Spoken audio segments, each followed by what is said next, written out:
Okay, so of course I don't want to be on camera, and I had to use this something with light because I don't have a charge. But basically, I had a big yikes today. A lot of my parents saw the picture, like, oh my goodness. Some I had to crop, but others were females. Anyways, since I have to pee a certain way, I use my like butt muscles because of the Botox. Like I have the numerous side effects out of 10. Again, I pray people don't put trust stuff in their temple, not just some V, but anything pretty much, unless it's life or death. And even life and death, if it's the V, I wouldn't get it. But I wish I was that way about the Botox. So, anyways, I have to bend the pee. I have to push the pee. I can't empty my bladder. So, unfortunately, adding bread and chips, and I was kind of fat around the holidays, like cinnamon rolls. I don't even like all that stuff. Like cinnamon rolls and stuff. But it's been 3 years. Pound cake and all that bakery stuff I cut out for 3 years. Okay, so I added it back in for 3 to 4 months, and then I got constipated, like severely. Took Phillips, pooped tons for no reason. I wasn't completely empty. So I had to go to the ER and get extreme stuff like Cena, which I'm not finishing the 14 days. They had a powder that was stronger than Miralax. I don't need none of that stuff. I'm empty, but it feel like I'm not empty only because my rectum fell out. It's so scary. But I like slurped it back in, and sometimes it wants to come out. And it had like its last resort because you already have to pee that way, pushing a little bit. The only time frame where I have to push a lot using my butt muscles because of the Botox is if I have like a infection, which I believe I do because I couldn't pee 2 to 3 times because I was freaking constipated severely. Okay.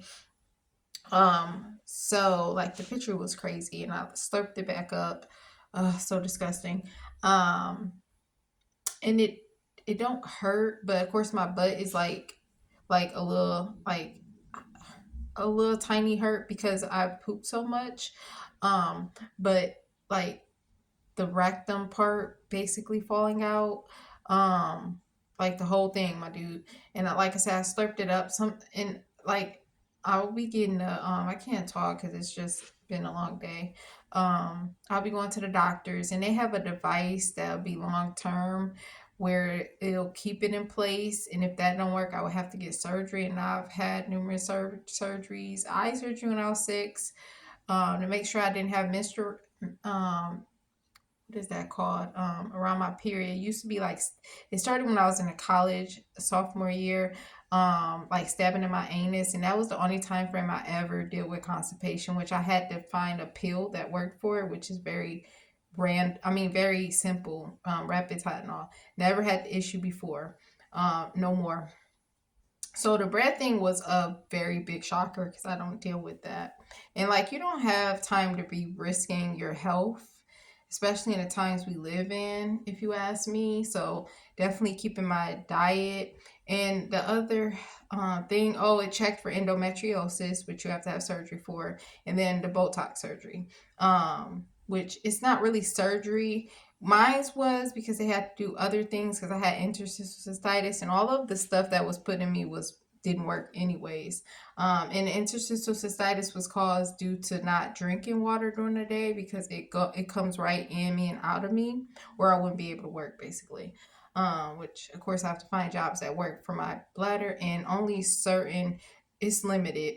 Um, but I trust God and everything, and I just pray that people don't trust stuff in their bodies, and always bounce back, and just keep up with doing good with diets and anything you can to prevent other issues basically, because things can happen. You can get cancer, you can from anything, you can get in a car accident. I'm just saying, just take care of yourself. God bless.